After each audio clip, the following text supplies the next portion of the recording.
Everybody, मैं doctor Praveen. क्या हम प्रेगनेंसी में व्रत रख सकते हैं? किस तरह का रख सकते हैं? किन केसेस में बिल्कुल व्रत रखना अलाउड नहीं है? अगर हम व्रत रखना चाहते भी हैं तो किन किन चीज़ों का ध्यान रखना चाहिए हमें कि मदर और बेबी को कोई दिक्कत ना हो। तो आज हम जानेंगे इन्हीं सभी सवालों के जवाब। तो सबसे पहले, किन केसेस में हमें व्रत रखना बिल्कुल अलाउड नहीं है?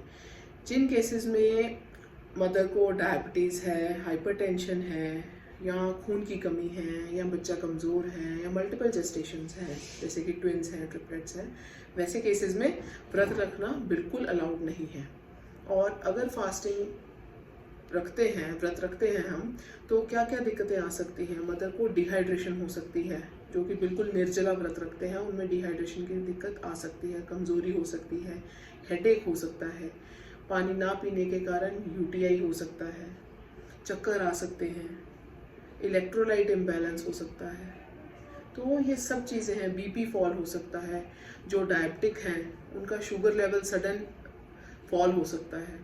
तो ये सब दिक्कतें हैं जो कि एंटीनेटल मदर को फेस करनी पड़ सकती हैं अगर वो व्रत रखती हैं।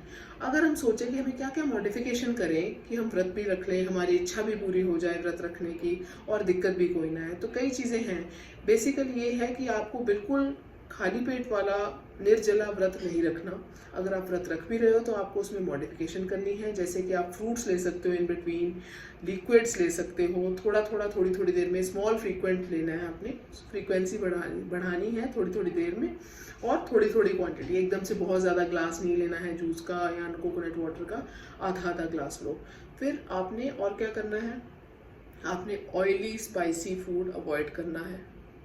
जो तला तुला बहुत होता है व्रत में, वो चीज़ें आपको अवॉइड करनी है। अगर आप 22 से 26 हफ्ते की प्रेगनेंसी की ड्यूरेशन पे चल रहे हो और बच्चा कमज़ोर है आपका, तो आपको लंबे दिनों वाला व्रत, एक से ज़्यादा दिन वाला व्रत अवॉइड करना चाहिए। 1 डे, सिंगल डे का व्रत आप 1 इन अ मंथ रख सकते हैं, प्रोवाइडेड बिल्कुल खाली पेट नहीं रहना, इन बिटवीन आप कुछ लो।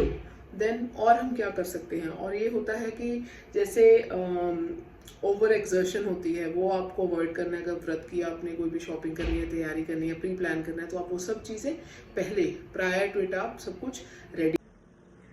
आपने कैफीन अवॉइड करना है, हाई शुगर डाइट अवॉइड करनी है। जब आपका व्रत खोलते हो आप, तब आपने ग्रेजुअली लेना है, थोड़ा थोड़ा खाने के लिए, एकदम से बहुत ज़्यादा नहीं लेना है। और आपने अपने सप्लीमेंट्स याद रखने हैं, जो भी सप्लीमेंट्स आप ले रहे हो वो आपने मिस नहीं करने हैं, वो कंटिन्यू रखने हैं। और तो बस एक और चीज़ है आजकल तो, कि व्रत का मतलब होता है कि अपनी विल पावर इम्प्रूव करना। तो मौन व्रत भी धारण कर सकते हो आप, या फिर मोबाइल ना यूज़ करके तो ये भी चीज़ें बेसिकली ये सब अपने मन की तसल्ली के लिए है। ये मॉडिफिकेशन ज़रूरी है हमारे लिए कि अगर हम चाहते हैं कि प्रेगनेंसी के दौरान मदर या बेबी को कोई भी दिक्कत ना हो, तो ये मॉडिफिकेशन करके हम अपनी मन की इच्छा पूरी कर सकते हैं। तो आपकी कोई भी क्वेरीज हो इससे रिलेटेड तो आप मुझे सेंड कर सकते हैं। एंड मुझे, मेरे अकाउंट को फॉलो कीजिए for further any information. Thank you.